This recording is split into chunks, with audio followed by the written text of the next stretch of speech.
50 degree और 55 degree के temperature में भी ड्यूटी कर। राजस्थान में गर्मी अपना रौद्र रूप दिखा रही है। पारा 45 डिग्री सेल्सियस को पार कर चुका है और आम जनता तो इससे परेशान है ही, लेकिन सबसे ज्यादा चुनौतीपूर्ण ये समय उन वीर सैनिकों के लिए है जो दिन रात हमारी सुरक्षा में तैनात रहते हैं। चाहे धूप हो या आंधी, हमारे जवान अपने कर्तव्य से पीछे नहीं हटते। इसी को ध्यान में रखते हुए बीएसएफ के जवानों के लिए एक नई डिजिटल वर्दी तैयार की गई है। इसमें कॉटन की परसेंटेज बढ़ाई गई है। नई डिजाइन में जवानों को गर्मी में अधिक कंफर्टेबल और सुरक्षित महसूस कराने की कोशिश की गई है। ये पुरानी और इसमें काफी चेंजेस है। टेक्सचर की बात करें, कलर की बात करें, उनमें भी चेंज है। और टेक्सचर की जहां तक बात करूं तो पुरानी यूनिफॉर्म में 50-50% था, यानी 50% खादी था, कॉटन था, तो 50% पॉलिस्टर था। अभी वाली यूनिफॉर्म में 80% कॉटन है, 80% कॉटन है और 19% खाली पॉलिस्टर को रखा गया है। क्योंकि खास करके ऐसे इलाके, राजस्थान की बात करूं या नॉर्थ ईस्ट की बात करूं, क्योंकि राजस्थान में गर्मी होती है, नॉर्थ ईस्ट में गर्मी के साथ साथ ह्यूमिडिटी भी बहुत होती है, तो उसके लिए इस प्रकार के कॉटन बेस्ड जो कपड़ा है वो काफी आरामदायक होता है। और कलर की जहां तक बात करूं तो कलर बिल्कुल ही चेंज है। और अभी वाले में मैं खाकी आप देखें तो 50% इसका खाकी है, 45% यानी 45% ग्रीन है, हरा कलर है और 5% भूरा कलर है। तो ये कॉम्बिनेशन है। उसके अलावा जो पहनने का पैटर्न में काफी चेंज किया गया है, लोगो इंट्रोड्यूस किया गया है। इसके साथ साथ रैंक जो हम लगाते हैं या कॉलर डॉग्स लगाते हैं उसमें भी बदलाव है।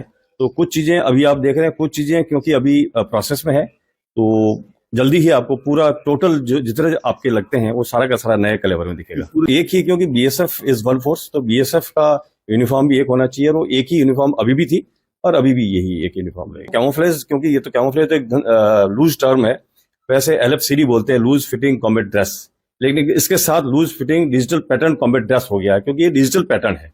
और डिजिटल पैटर्न होने से आप देखेंगे कि इसका जो लॉन्गेविटी है, यानी आप जो चीजें खराब हो जाती है, कलर फेड होता है, वो इसमें शायद नहीं होगा। तो और प्लस इसमें क्योंकि ये पेटेंट किया गया है, ministry of commerce and industry में पेटेंट किया गया है, तो कोई भी इसको कॉपी नहीं कर पाएगा। तो ये कुछ फीचर्स इसके नए फीचर्स हैं। आप देखिए कि आज टेम्परेचर काफी है और उसमें जो पुरानी यूनिफॉर्म और इसमें मैं महसूस कर रहा हूँ खुद भी कि काफी अंतर है। कुछ थोड़ा इसमें सहूलियत लग रही है और निसंदेह बॉर्डर के ऊपर भी लोगों को ये अच्छा लगेगा। कि मैं हमेशा कहता हूँ कि बदलाव एक निरंतर प्रक्रिया है और बदलाव होता रहना चाहिए, नहीं तो जड़ता आ जाती है। और चाहे हम किसी भी फील्ड की बात करें, व्यक्ति की बात करें, तो यूनिफॉर्म भी वैसा ही हिस्सा है। और खास करके यूनिफॉर्म का समय समय पर हमारे, क्योंकि फोर्स लेवल पे ये विचार विमर्श चलता रहता है।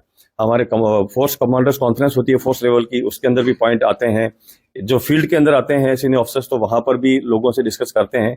तो ये सारा कंपाइल होने के बाद ये सोचा गया कि इसको हम चेंज किया जाए और उसका विचार विमर्श के बाद में जब एक नया पैटर्न एक डिजाइन किया गया, उसको ट्रायल किया गया और अल्टीमेटली सबसे बढ़िया ये लगा। तो इसको काफी समय से चल रहा था, जैसे बता रहा हूँ कि ये तो काफी टाइम से आप सोच विचार चलता रहा था कि हाँ, हमें एक नया ड्रेस चाहिए जिसकी मोटाई कम हो, टेक्सचर अच्छा हो, कॉटन ज्यादा हो।